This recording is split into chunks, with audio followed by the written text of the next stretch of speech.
എക്സാലോജിക് അതായത് CMRL എക്സാലോജിക് കേസുമായിട്ട് ബന്ധപ്പെട്ടിട്ടുള്ള ED അന്വേഷണത്തെ CPM എന്ന് പറയുന്ന പാർട്ടി CPIM രാഷ്ട്രീയമായിട്ട് പ്രതിരോധിക്കാൻ ശ്രമിക്കുന്നതിനിടയിൽ CPI കൈയൊഴിഞ്ഞു. അതായത് CPI അവരെ പൂർണ്ണമായിട്ടും കൈയൊഴിഞ്ഞു. അതായത് ഇപ്പോൾ പറയുന്നതെന്ന് വെച്ച് കഴിഞ്ഞാൽ രാഷ്ട്രീയവും ബിസിനസ്സും വേറെ വേറെയാണെന്നാണ് സംസ്ഥാന സെക്രട്ടറിയായ ബിനോയ് വിശ്വത്തിൻ്റെ ഒരു പ്രതികരണം വന്നിരിക്കുന്നത്. നല്ല കാര്യം.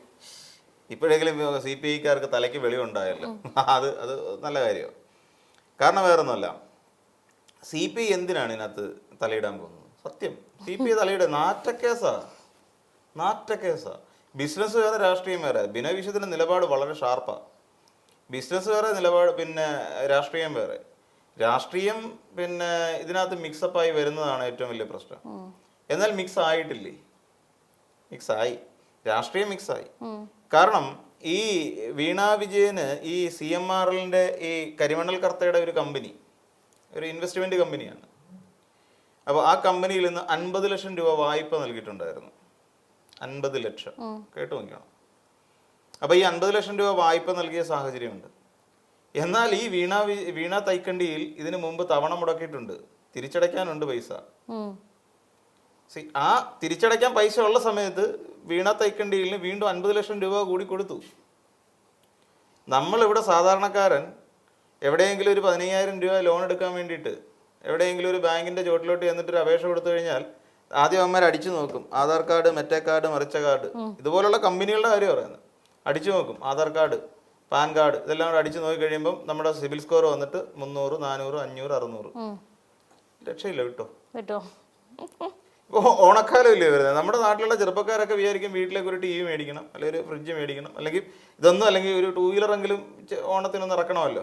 മാലയൊക്കെ ഇട്ടിട്ട് പുതിയ വണ്ടി ഫോർ രജിസ്ട്രേഷനൊക്കെ ഒട്ടിച്ച് നടക്കുന്ന കാണാൻ ഒരു സുഖമാണ്. അപ്പോൾ അതിനുവേണ്ടി ഈ പയ്യന്മാർ പോകുമ്പോഴോ വയ്ക്കോ സിബിലില്ല. ഇങ്ങനെ സിബിൽ തിരിച്ചടവ് മുടങ്ങിയതിൻ്റെ പേരിൽ ഒരു പിന്നെ മൊബൈൽ ഫോൺ പോലും വാങ്ങാൻ 15,000 രൂപയുടെ മൊബൈൽ ഫോൺ പോലും വാങ്ങാൻ കഴിയാതെ നടക്കുന്ന ചെറുപ്പക്കാരുള്ള കേരളമാണിത്. അവിടെയാണ് വീണ തൈക്കണ്ടിയിൽ എന്ന് പറയുന്ന ഒരാൾക്ക് 50 ലക്ഷം രൂപ തിരിച്ചടവ് മുടങ്ങിയിട്ടും ഈ പറയുന്ന ടീം എടുത്ത് കൊടുത്തത്. എങ്ങനെയുണ്ട് സംഭവം? കൊള്ളാമല്ലോ അല്ലേ? അപ്പോൾ ഇവിടെയാണ് രാഷ്ട്രീയം കളിക്കുന്നത്. ഇവിടെയാണ് അതിൻ്റെ രാഷ്ട്രീയത്തിൻ്റെ പ്രസക്തി കിടക്കുന്നത്.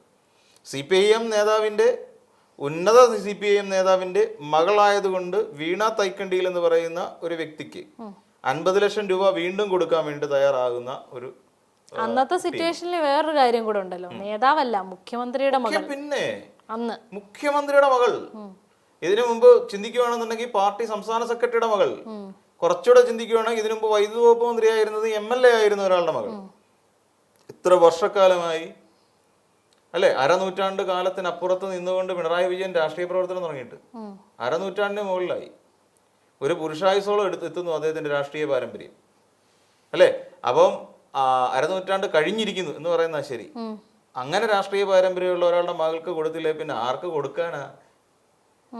കൊടുക്കാനാണ് കരിമണൽ കർത്ത ഈ പൈസ എല്ലാം കൂടെ കൂട്ടി വെച്ചേക്കുന്നത്? കരിമണൽ കർത്തയ്ക്ക് വേറെ ലക്ഷ്യം ഉണ്ടായിരുന്നു. 155 കോടി എങ്ങാണ്ടാ പുള്ളി വെളുപ്പിക്കുന്നത്, അഴിമതി നടത്തിയത്. അപ്പം ഇതെല്ലാം കൊണ്ട് ഇവിടുത്തെ CPMമാർ പൊറുതിമുട്ടിയിരിക്കുക. CPMമാരെ സംബന്ധിച്ചിടത്തോളം ഈ പിന്നെ വീണ വിജയൻ എന്ന് പറയുന്ന ഒരു പേര് ഉയർന്നു കേൾക്കാൻ തുടങ്ങിയപ്പോൾ മുതൽ ഇവിടുത്തെ CPMമാർക്ക് ശനിദശയാണ്. ഇവരെന്ത് പറയും? ഇവർക്ക് പിടിച്ചിരിക്കാൻ പറ്റില്ല. ഇവിടുത്തെ CPM നേതാക്കന്മാരെ സംബന്ധിച്ചിടത്തോളം പിടിച്ചിരിക്കാൻ പറ്റില്ല. കാര്യം ന്യായീകരിക്കുക എന്ന് പറയുന്നത് ഏറ്റവും വലിയ പ്രശ്നമുള്ളൊരു കാര്യമാണ്. ഏറ്റവും വലിയ പ്രശ്നമാണ് ന്യായീകരണം. എന്ത് പറഞ്ഞ് ന്യായീകരിക്കും? വീണ തൈക്കണ്ടിയിൽ അങ്ങനെ ചെയ്തിട്ടില്ലേ, പിന്നെ ഹവാല ഇടപാട് വന്നത് എങ്ങനെ എന്ന് തിരിച്ചു ചോദിച്ചാൽ ഇടപാട് നടന്നിട്ടില്ലെന്ന് പറയാൻ പറ്റുമോ? അങ്ങനെ ഇടപാട് നടന്നില്ല. പിന്നെന്തുവായിരുന്നു ഡയറിക്കകത്ത് എഴുതി വെച്ചിരുന്നത്? 20 കോടിയുടെ കണക്ക് അതിനകത്ത് എഴുതി വെച്ചിട്ടുണ്ടായിരുന്നില്ല. അതെന്തുവായിരുന്നു? സ്വാഭാവികമായും ആൾക്കാർ ചോദിക്കും. ഇപ്പൊ CPM പണി മേടിക്കാൻ വന്ന് ഗൃഹസമ്പർക്കം എന്നും പറഞ്ഞിട്ട് പുതിയ പരിപാടി തുടങ്ങാൻ പോവാ. ഗൃഹസമ്പർക്കം എന്തിനു വേണ്ടിയിട്ടാണ്? അടുത്ത ഇലക്ഷൻ മുന്നിൽ കണ്ടിട്ട് തുടങ്ങുന്ന പരിപാടിയാണ്. അടുത്ത തെരഞ്ഞെടുപ്പ് മുന്നിൽ കണ്ടുകൊണ്ട് പിന്നെ അവിടെ പോയി ജനങ്ങളെ ഓരോ വീടുകളിലല്ലോ ബ്രാഞ്ച് കമ്മിറ്റിയിലുള്ളവരൊക്കെ പോയി ഓരോ വീട്ടിലും കയറി കണ്ട് നിലവിലുള്ള സർക്കാരിന്റെ പോരായ്മകളെ കുറിച്ചും സർക്കാർ പിന്നെ ജനങ്ങളെ ബുദ്ധിമുട്ടിക്കുന്നതിനെ കുറിച്ചും ഒക്കെ അവിടെ പോയി ക്ലാസ് എടുക്കണം. ഇതാണ് ഗൃഹസമ്പർക്കം. നേരത്തെ ഗൃഹസമ്പർക്കം നടത്തിയതാ. പിന്നെ ഫണ്ട് പിരിവുണ്ടെന്നേ ഇതിനകത്ത്. ഇനി ഫണ്ട് പിരിവിക്കാൻ വേണ്ടിയിട്ട് ഈ വീടുകളിലേക്ക് എങ്ങനെ കയറുമെന്നേ. പണ്ട് CPM ബക്കറ്റും കൊണ്ട് ഇറങ്ങിയാൽ മതി. സഖാവ് P കൃഷ്ണപിള്ളയുടെ സ്മാരക മന്ദിരം പണിയാൻ ഒറ്റ ദിവസത്തെ പിരിവ് മതിയായിരുന്നു, ആശുപത്രി പണിയാൻ. പക്ഷേ ഇതിനി എങ്ങനെ CPM-കാർ ഇറങ്ങി ചെന്നിട്ട് വീട്ടുകാരൊക്കെ ചെന്നിട്ട് ബക്കറ്റ് പിരി ചോദിക്കുന്നുണ്ട്, പറയും അവിടെ നിങ്ങളുടെ നേതാവിൻ്റെ മോളുടെ ഈ കോടിക്കണക്കിന് ഇരിപ്പില്ല, പിന്നെ എന്തിനാ ഞങ്ങളെ പിഴിയാൻ വരുന്നത് എന്ന് ചോദിക്കും. സ്വാഭാവിക ചോദ്യമാണ്, സ്വാഭാവികമായി അവർ ചോദിക്കും. പൊതുജനമാണ്, കാര്യം അവരിതെല്ലാം വാർത്ത കണ്ടുകൊണ്ടിരിക്കുക, അവർ കണ്ടും കേട്ടും ഇരിക്കുക. വീണയ്ക്ക് പറയാൻ പറ്റുമോ ഞാനൊന്നും ചെയ്തിട്ടില്ല, ഞാൻ ഇതൊന്നും എൻ്റെ അല്ല? മറ്റേ മേലെപ്പറമ്പിൽ ആൺവീട് സിനിമയ്ക്കകത്ത് വിജയരാഘവൻ ചെയ്യുന്ന ക്യാരക്ടർ മരത്തിന്റെ മേളിൽ കയറുന്നുണ്ട്, എൻ്റെ ഗർഭം ഇങ്ങനല്ല എന്ന് പറയാൻ വീണ വിജയന് പറയാൻ പറ്റുമോ? ഒരിക്കലും പറയാൻ പറ്റില്ല. അപ്പം അതുകൊണ്ട് തന്നെയാണ് CPI ഇങ്ങനെ ഒരു സ്റ്റാൻഡ് സ്വീകരിച്ചത്. CPIക്ക് എന്ത് ചെയ്യാൻ പറ്റും? ഇവിടെ ഇതിനു മുമ്പ് ഉയർന്നു വന്നൊരു ആരോപണം ഉണ്ടായിരുന്നു. എന്താണ് ഇതിൻ്റെ PM ശ്രീ പദ്ധതി. അന്ന് CPI കൃത്യമായി കട്ടക്ക് എതിർത്തതല്ലേ, ഇത് തെറ്റാണ് എന്ന് തൻ്റെ ഇടത്തോടുകൂടി വിളിച്ചു പറഞ്ഞ CPI ആണ്. ഇപ്പോൾ അതാണ് പറയുന്നത്, ബിസിനസ് വേറെ പൊളിറ്റിക്സ് വേറെ. പക്ഷെ ഇവിടെ സംഭവിച്ചത് CPIക്ക് അങ്ങനെ ഒരു നിലപാടെടുക്കാൻ പറ്റില്ല. കാരണം ബിസിനസ് വേറെ പൊളിറ്റിക്സ് വേറെ എന്ന് പറയുന്ന പൊളിറ്റിക്സ് ഉള്ളത് കൊണ്ടാണ് ഈ ബിസിനസ് നടന്നത്. പൊളിറ്റിക്സ് ഉണ്ടായത് കൊണ്ടാണ്. അതായത് വീണ തൈക്കണ്ടിയിൽ എന്ന് പറയുന്ന ഒരാൾ പിണറായി വിജയന്റെ മകളാണ് എന്ന് പറയുന്ന ഒരു പൊളിറ്റിക്സ് അതിനകത്ത് വർക്കൗട്ട് ചെയ്യുന്നുണ്ട്. ആ പൊളിറ്റിക്സ് ഉള്ളത് കൊണ്ടാണ് ഈ ഒരു ബിസിനസ് നടന്നത്. നമ്മൾ സാധാരണക്കാരാണെങ്കിൽ, ഒരു സാധാരണക്കാരനായ ഒരു വ്യക്തി ഒരു ബിസിനസ് സ്റ്റാർട്ട് ചെയ്യുന്നു, 100 നൂലാമാലകളുണ്ട്, 100 നൂലാമാലകൾ. ഒരു ഷെൽ കമ്പനി ഓപ്പൺ ചെയ്ത് വെച്ചിട്ടില്ലേ കോഴിക്കോട്? ഒരു ഡോക്ടറുടെ പേരിലാണ് ലൈസൻസ് എടുക്കുന്നത്. വെറുതെ ഒരു പേപ്പറിൽ എഴുതിയിട്ട്, എനിക്കെന്നാ എൻ്റെ പേര് ഞാനിപ്പം ശരിക്കും വിട്ടുപോയി, അതിൽ കമ്പനി ഇന്ത്യ ലിമിറ്റഡ് എന്നും പറഞ്ഞുകൊണ്ട് അടിച്ചു വെച്ചിരിക്കുക. അതിന് ഓഫീസ് ആകെപ്പാടെ ഒരു വാടക മാസം തോറും കിട്ടുന്നുണ്ട്. ഓഫീസിൽ ആളില്ല, സ്റ്റാഫുകളില്ല, ബോർഡില്ല, ഒരു ചുക്കും ചുണ്ണാമ്പും ഇല്ല. എന്നിട്ടും അടിച്ചു വെച്ചിരിക്കുകയാണ് അവിടെ ഒരു കമ്പനി അടിച്ചു വെച്ചിരിക്കുന്നത്. എന്തുകൊണ്ട് സംഭവിച്ചു? ഇത് പൊളിറ്റിക്സ് ഉള്ളതുകൊണ്ട് സംഭവിച്ചു. ഞാൻ നേരത്തെ സൂചിപ്പിച്ച പോലെ ഒരു വെറുതെ ഒരു 15,000 രൂപ ഓണക്കാലത്ത് ഒന്ന് അടിച്ചു വിളിക്കുക, ഒരു 15,000 രൂപ ബാങ്ക് ലോൺ എടുക്കാമെന്ന് വിചാരിച്ചുകൊണ്ട് നമ്മൾ അവിടെ ചെന്ന് ഇന്ന് കൈ നീട്ടി അപേക്ഷയും കൊടുത്ത് ശരി എങ്ങനെയെങ്കിലും കയറ്റി വിടാം. അവിടെ ചെന്ന് നമ്മുടെ പാൻ കാർഡും ആധാർ കാർഡും അടിക്കുമ്പോൾ ഇതാ കിടക്കുന്നു, എന്ത് നിങ്ങൾക്ക് ഇതില്ല, സിബിലില്ല. നമ്മൾ 2 കൈയും മടക്കി അതുപോലെ നമ്മൾ കൊടുത്ത ആപ്ലിക്കേഷൻ മടക്കി പിടിച്ച് നമ്മൾ തിരിച്ച് വീട്ടിൽ വരും നിരാശരായി. അത് കാരണം എന്താ? നമ്മളെ ബാക്കപ്പ് ചെയ്യുന്ന പൊളിറ്റിക്സ് എന്ന് പറയുന്ന സാധനം ഇല്ല. അല്ലെങ്കിൽ നമ്മുടെ കയ്യിൽ അവിടെ ഒരു FD കിടപ്പുണ്ടെന്ന് വെച്ചോ, ഒരു 10 ലക്ഷം രൂപയുടെ FD കിടപ്പുണ്ട്, നമുക്ക് എടുക്കാം. അവിടെ നിന്ന് 15,000 രൂപ നമുക്ക് ലോണല്ല, ഇനി എന്ത് വേണേ തരുമോ അവർ? FD കിടക്കല്ലേ, അങ്ങനെ തരും. അത് ബിസിനസ്. ഇവിടെ ഞാനൊരു പൊളിറ്റിക്കൽ ലീഡർ ആണെങ്കിലോ ഈസി ആയിട്ട് നടക്കും. മുഖ്യമന്ത്രിയുടെ മോളാ ചെന്ന് ചോദിക്കുന്നത്. അപ്പം ബിസിനസ്സിനെ പൊളിറ്റിക്സുമായിട്ട് കണക്ട് ചെയ്തു എന്നുള്ളതാണ് വീണ തൈക്കണ്ടിയിൽ ചെയ്ത ഏറ്റവും വലിയ തെറ്റ്. ബിനോയ് വിശ്വം അത് ചിന്തിക്കണമായിരുന്നു. ബിസിനസ് വേറെ പൊളിറ്റിക്സ് വേറെ എന്നല്ല, പൊളിറ്റിക്സിലൂടെ ബിസിനസ് ചെയ്തു. അല്ലെങ്കിൽ എക്സാലോജിക് എന്ന് പറയുന്ന ഒരു തട്ടുപൊളിപ്പം കമ്പനി ഉണ്ടാക്കി ബാംഗ്ലൂരിൽ ഇട്ടിട്ട് അത് വെച്ചിട്ട് ഈ പറയുന്ന CMRLന്റെ കയ്യിൽ നിന്ന് മാസപ്പടിയായിട്ട് 3 വർഷം കൊണ്ട് 1.25 കോടി മേടിക്കാൻ പറ്റത്തില്ലായിരുന്നേ. എങ്ങനെ മേടിക്കാൻ പറ്റും 1.25 കോടി? ആലോചിച്ച് നോക്കൂ, വളരെ സിമ്പിളാണ്. അപ്പം ബിനോയ് വിശ്വം പറഞ്ഞതിനകത്ത് പൊരുത്തക്കേടുകളുണ്ട്. പക്ഷെ ബിനോയ് വിശ്വം പറഞ്ഞിരിക്കുന്നത് ഞങ്ങൾക്ക് അതിനകത്ത് ഇടപെടേണ്ട ആവശ്യമില്ല എന്നുള്ള നിലയിലാണ്. ഇദ്ദേഹം പറഞ്ഞ പൊളിറ്റിക്സ് എന്താ? ഞങ്ങളുടെ മുന്നണി എന്നുള്ള നിലയിൽ നിന്നുകൊണ്ടുള്ള അവരുടെ പൊളിറ്റിക്കൽ സ്റ്റാൻഡാണ് അവിടെ നിൽക്കുന്നത്. ഞങ്ങൾ മുന്നണി ബന്ധം അവസാനിപ്പിക്കുന്നില്ല. ഈ വിഷയം പറഞ്ഞ് മുന്നണി ബന്ധം അവസാനിപ്പിക്കേണ്ട കാര്യമുണ്ട്. അത് അവർ കുടുംബമായിട്ട് ചെയ്തൊരു ബിസിനസ്സാണ്.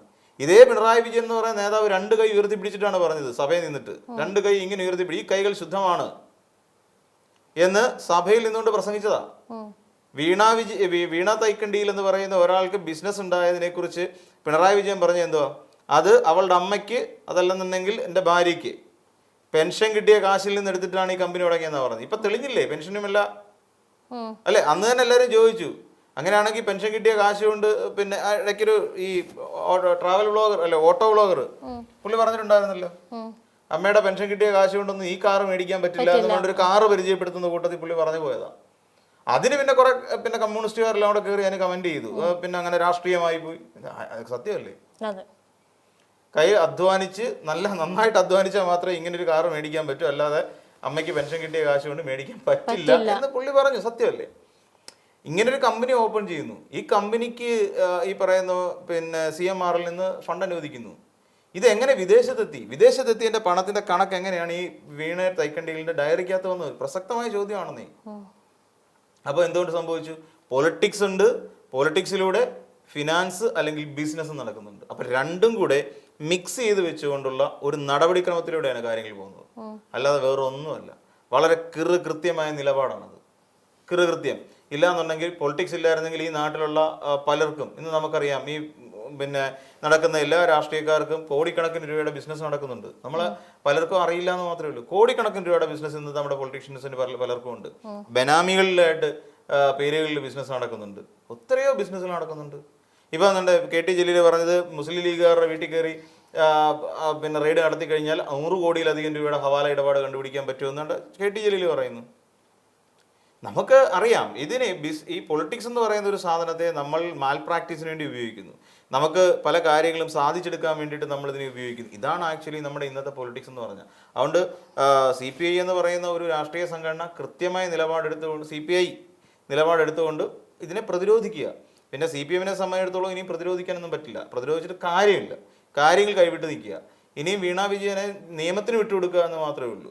അതിനകത്ത് ഇനിയും പിന്നെ മുഹമ്മദ് റിയാസ് കുടുങ്ങുന്നെങ്കിൽ കുടുങ്ങട്ടെ എന്ന് പറയാം. അപ്പോൾ അതിൻ്റെ രാഷ്ട്രീയ ഭാവി പോയി, അത് വേറൊരു കാര്യം. കുടുങ്ങുന്നെങ്കിൽ കുടുങ്ങട്ടെന്നേ, കുടുങ്ങേണ്ടവരെല്ലാം കുടുങ്ങണം. ഇനിയിപ്പം പിണറായി വിജയൻ അതിനകത്ത് പെടുമെങ്കിൽ പിണറായി വിജയനും പെടണം. കാര്യം പൊളിറ്റിക്സിനെ ബിസിനസ്സുമായിട്ട് കണക്ട് ചെയ്യാൻ പാടില്ല എന്നുള്ളത് തന്നെയാണ്. ബിസിനസ് വേറെ, പൊളിറ്റിക്സ് വേറെ. അത് തന്നെയാണ് പുള്ളി അർത്ഥമാക്കിയെന്ന് എനിക്ക് തോന്നുന്നത്.